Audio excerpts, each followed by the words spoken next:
نعبد و نصلی علی رسول الکریم اما بعد اعوذ باللہ من الشیطان الرجیم بسم اللہ الرحمن الرحیم الذین کفروا وصدوا عن سبیل اللہ اضل اعمالهم والذین آمنوا وعملوا الصالحات وآمنوا بما نزل علی محمد وهو الحق من ربهم کفر عنہم سیئاتہم وأصلح بالہم ذالک بأن الذین کفروا اتبعوا الباطل وأن الذین آمنوا اتبعوا الحق من ربهم کذالک یضرب اللہ للناس امثالهم فإذا لقیتم الذین کفروا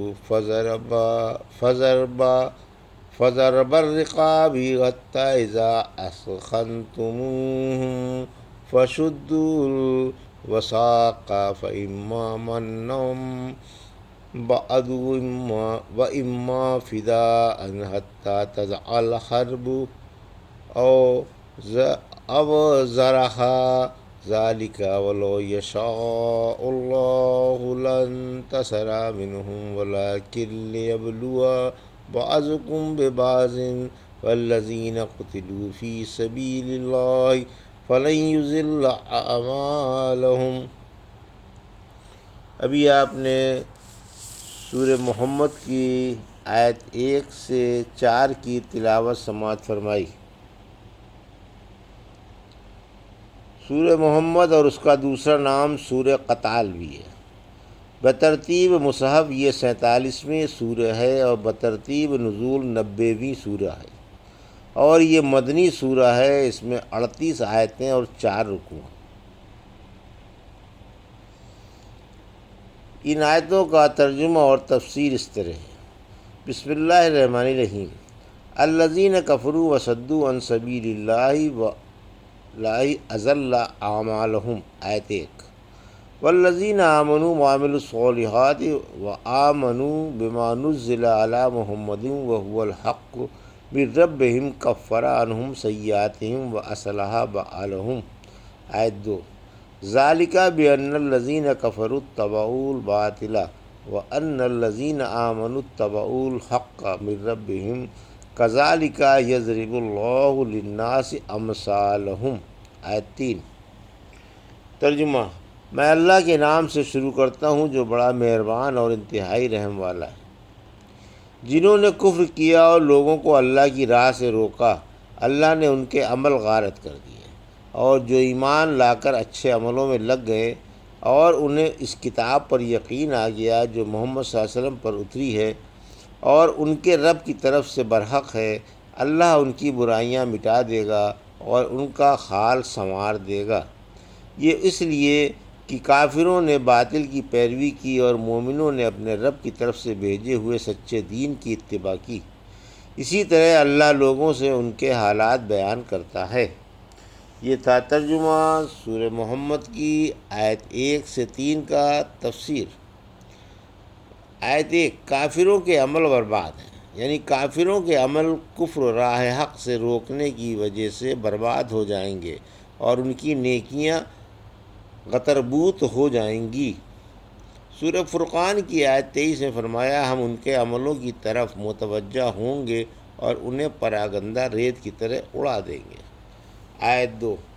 اللہ مومنوں کا حال سنوار دے گا، یعنی اللہ مومنوں کی جنہوں نے عقائد درست رکھے اور سنت کے مطابق عملوں میں بھی لگے رہے اور دل و زبان اور ہاتھ پیر اور دیگر اعضاء سے اللہ کی طرف جھکے رہے اور دل و جان سے قرآن کو جو آخری پیغمبر پر اترا ہے اور در حقیقت میں کلام ربانی ہے اور سراپا حق و صداقت ہے اور قابل قدر ہے، مان لیا، برائیاں مٹا کر ان کے حال کو سنوارنے کی ذمہ داری لیتا ہے۔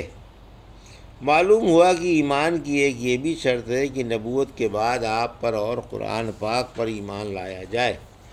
ایک حدیث میں ہے جسے چھینک آئے وہ الحمدللہ کہے اور سننے والا یرحمک اللہ و یصلح بالک سے جواب دے، یعنی اللہ تم پر رحم کرے اور تمہارا حال سنوار دے۔ مومنوں کی برائیاں اور کافروں کی نیکیاں مٹانے کی وجہ، یعنی کافروں کی نیکیاں اور مومنوں کی برائیاں مٹانے کی اور ان کی اصلاح کی وجہ یہ ہے کہ کافر بدکار اور باطل کے پرستار ہوتے ہیں اور مومن باطل سے بیزار اور اطاعت گزار رہتے ہیں۔ پھر فرمایا اللہ اسی طرح لوگوں کا انجام بیان فرماتا ہے اور وہ خوب جاننے والا ہے۔ فَإِذَا لَقِيتُمُ الَّذِينَ كَفَرُوا فَضَرْبَ الرِّقَابِ حَتَّى إِذَا أَثْخَنْتُمُوهُمْ فَشُدُّوا الْوَثَاقَ فَإِمَّا مَنًّا بَعْدُ وَإِمَّا فِدَاءً حَتَّى تَضِعَ الْحَرْبُ أَوْزَرَهَا ذَلِكَ وَلَوْ يَشَاءُ اللَّهُ لَانتَصَرَ مِنْهُمْ وَلَكِنْ لِيَبْلُوَ بَعْضَكُمْ بِبَعْضٍ وَالَّذِينَ قُتِلُوا فِي سَبِيلِ اللَّهِ فَلَنْ يُضِلَّ أَعْمَالَهُمْ۔ آیت 4 ترجمہ۔ پھر جب تم کافروں سے بھڑ جاؤ تو گردنوں پر مارو یہاں تک کہ جب تم ان کا خون بہا چکو تو مضبوط باندھ لو، یعنی گرفتار کر لو۔ پھر تمہیں اختیار ہے یا تو احسان رکھ کر چھوڑ دو یا فدیہ لے کر جب تک جنگ اپنے ہتھیار نہ رکھ دے، یہی حکم ہے، اور اگر اللہ چاہتا تو آپ ہی ان سے انتقام لے لیتا، لیکن اس کی یہ مرضی ہے کہ وہ اس سے ایک دوسرے کو آزمائے، اور جو اللہ کی راہ میں شہید کر دیے گئے اللہ ان کے عمل ہرگز برباد نہ کرے گا۔ یہ تھا ترجمہ آیت 4 کا۔ تفسیر۔ کافروں پر پورے جوش سے قتل، یعنی جب کافروں سے مڈبھیڑ ہو جائے اور دو بدو لڑائی شروع ہو جائے تو کافروں کی گردنیں تلواروں سے اڑا دو۔ پھر جب انہیں شکست خوردہ دیکھ لو اور یہ بھی دیکھ لو کہ معرکہ کارزار میں ان کے کافی آدمی کٹ کر گر گئے اور ان کے پاؤں اکھڑ گئے تو باقی ماندہ اشخاص کو گرفتار کر لو اور اچھی طرح سے باندھ لو۔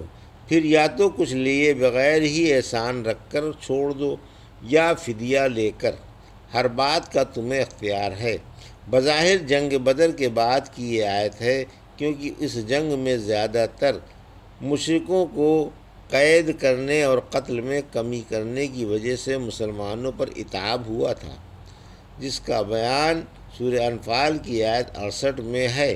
یعنی نبی صلی اللہ علیہ وسلم کی یہ شان نہ تھی کہ اس کے پاس قیدی ہوں جب تک جی بھر کر مشرکوں کا خون نہ بہا دیا جائے۔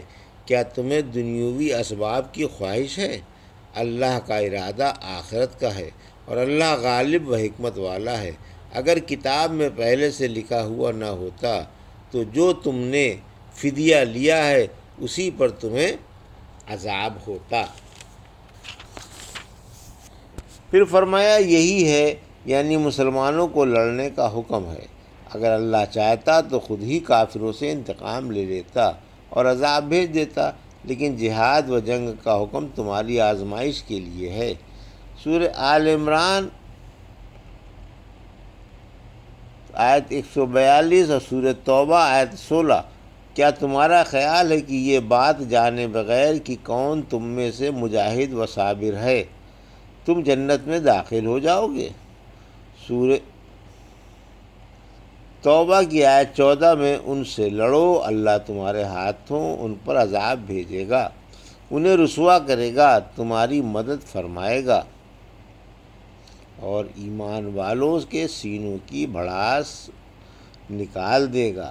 اللہ توبہ جس کی چاہتا ہے قبول فرما لیتا ہے اور اللہ خوب جاننے والا اور بڑی حکمت والا ہے۔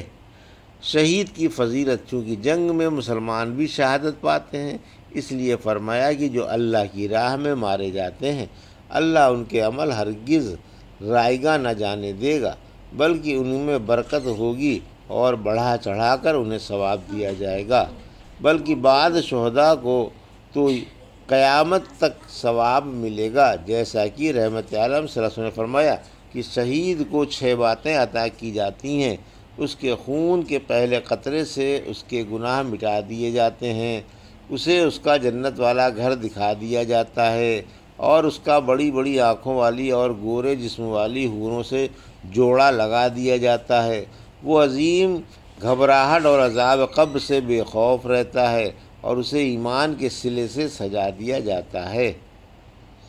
ایک حدیث میں ہے اس کے سر پر تاج رکھا جاتا ہے جو موتی اور یاقوت سے آراستہ ہوتا ہے، جس کا ہر یاقوت دنیا اور دنیا کی تمام دولت سے بیش بہا ہے۔